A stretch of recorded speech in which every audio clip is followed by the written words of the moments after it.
Chers diocésaines, bonjour et bienvenue à cette causerie dominicale.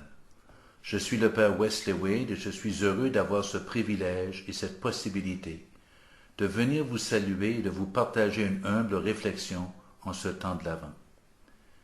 Comme vous le savez, l'Église nous invite à nous préparer en ce temps de l'Avent à la grande fête de la Nativité, Noël, que nous célébrerons le 25 décembre. Il me semble qu'il est toujours opportun de porter un regard plus profond sur ce que nous vivons en ce temps préparatoire pour la grande fête de Noël. En nous préparant pour la fête de Noël avec les décorations, les achats de cadeaux, les rencontres entre amis et compagnons de travail, les préparations de rencontres de famille avec des repas succulents et préparés souvent avec tellement d'amour, de délicatesse et d'accueil, autant de manifestations et de possibilités de vivre des valeurs inhérentes à l'Évangile et à l'esprit de Noël. Évidemment, il ne faut jamais oublier l'essentiel de Noël, la naissance du Sauveur.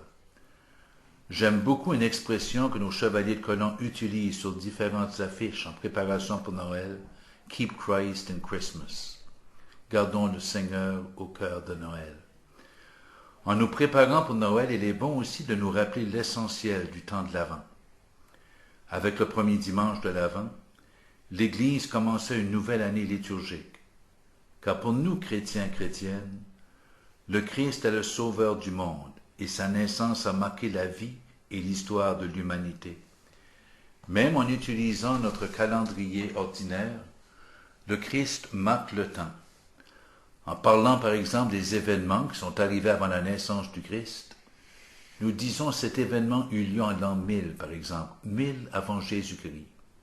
Et notre année 2013 marque le nombre d'années depuis la naissance du Christ, avec une erreur de 3 ou 4 années. Le terme avant est une transcription française du latin adventus, qui désigne l'acte d'arrivée, le fait d'être arrivé. Les poètes de Rome parlaient de l'arrivée du jour, de l'arrivée d'un grand personnage, avec l'expression d'adventus, l'arrivée, l'avènement. On comprend bien qu'au tout début, les premiers chrétiens parlaient de l'Avent en parlant de l'arrivée du Christ, le personnage par excellence. En parlant de l'avènement du Christ, évidemment nous pensons à Noël, son entrée, sa venue dans l'histoire humaine, naissance à Bethléem en présence de Marie et de Joseph. Nous pensons aussi à son retour dans la gloire, son second avènement que l'on appelle la parousie, qui marquera la fin des temps.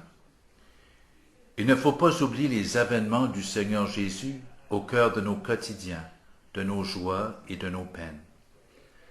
Notre Avent 2013 se vit sous le thème de la lumière par une citation du prophète Isaïe, lecture sur laquelle nous avons médité lors du premier dimanche de l'Avent. Marchons à la lumière du Seigneur.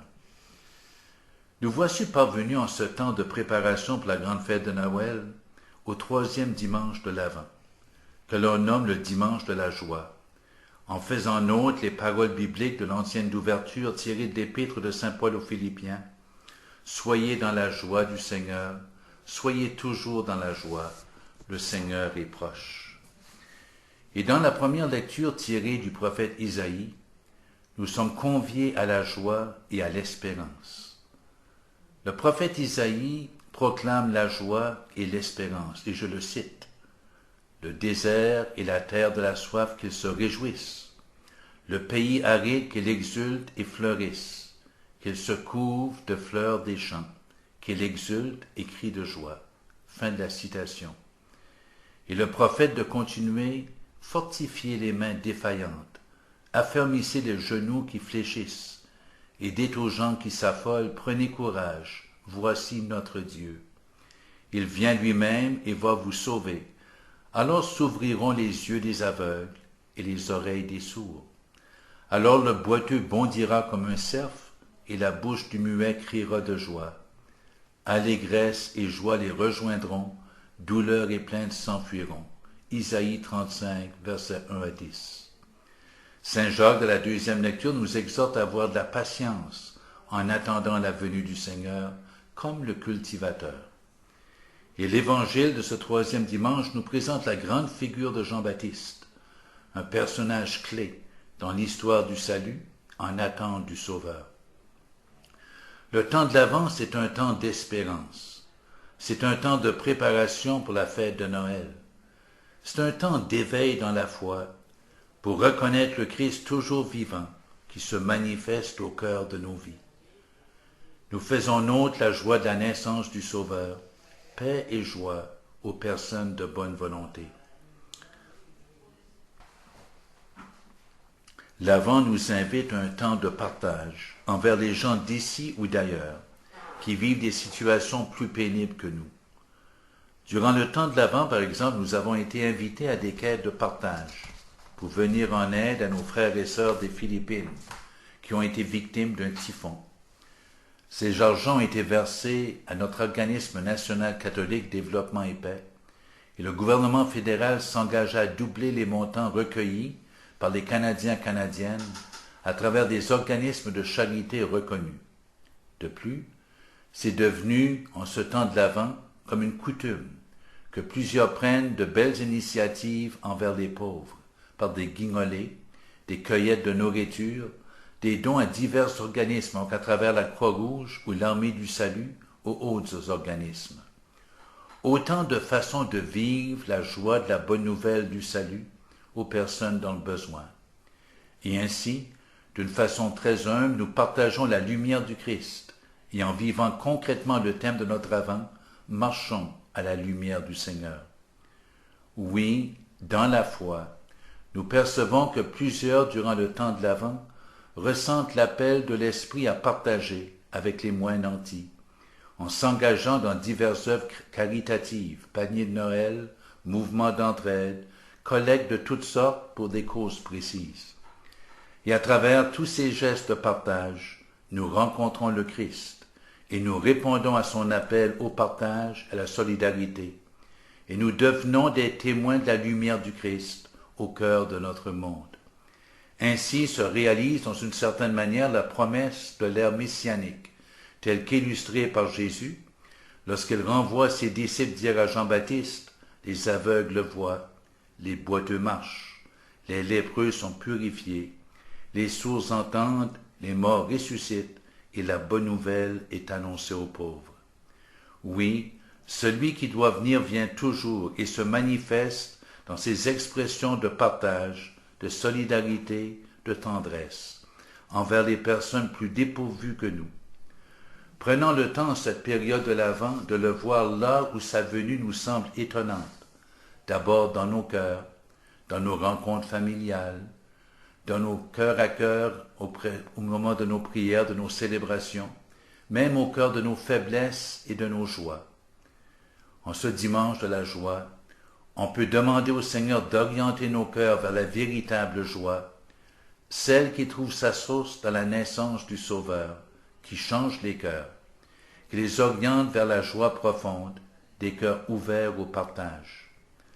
J'aimerais vous partager une réflexion du pape François au sujet de la joie. Il disait « La véritable joie pour un chrétien n'est pas une joie qui naît de posséder de nombreuses joies, mais d'avoir rencontré une personne, Jésus, qui est parmi nous. » Extrait d'une homélie qu'il prononçait au mois de mars 2013. Cette invitation à une rencontre avec le Christ était le désir profond du pape Benoît XVI en décrétant l'année de la foi l'an dernier. Puisse le temps de l'Avent 2013 intensifier notre désir profond d'approfondir notre lien avec le Christ, la source de la véritable joie. Ce dimanche, la joie, qu'on appelle aussi Gaudete, nous appelle à revêtir de plus en plus la joie des enfants de Dieu. Dans les lectures bibliques de ce dimanche de la joie, nous voyons que Dieu intervient pour le bonheur de son peuple. On voit par exemple dans la première lecture qu'il ramène les exilés au pays et qu'il comble les pauvres, les rejetés, les mal aimés. Et dans la deuxième lecture, Saint Jacques nous exhorte à la patience. Puisque nous sommes sûrs du salut en Jésus-Christ, demeurons fermes dans la foi. Et ainsi, nous serons comblés du vrai bonheur, de la véritable joie, en accueillant le Christ, qui est la véritable bonne nouvelle, et en étant ses témoins pour nos frères et sœurs. En ce dimanche de la joie, nous prions et nous pensons aux personnes éprouvées par la vie, que le Seigneur les comble de confiance et de courage, et que nous, en tant que baptisés, nous soyons en toute humilité des messagers d'espérance et de joie. Pour conclure cet entretien, je voudrais vous partager une prière tirée du livre de prière Ephata pour ce troisième dimanche de l'Avent. Seigneur, nous sommes assoiffés d'amour, de justice et de paix. Et voici que tu viens toi-même pour nous apporter le salut. Tu viens pour les pauvres et les petits. Tu viens pour tous ceux et celles qui souffrent dans leur cœur et dans leur corps, pour toutes les personnes qui ont tant besoin de toi. Ô Seigneur, que nos cœurs exultent de joie à cause de la bonne nouvelle que tu viens annoncer. Car tu ne l'as pas réservé à une élite cette joie. Tu n'as pas attendu que nous soyons parfaits pour nous faire le don de ta vie. Donne-nous donc des cœurs de pauvres pour te recevoir. Toi qui t'es fait pauvre parmi les plus pauvres, toi qui t'es fait petit enfant, afin d'épouser toutes nos petitesses, les transfigurant ainsi dans ta lumière, Jésus doux et humble de cœur, rend nos cœurs semblables aux tiens.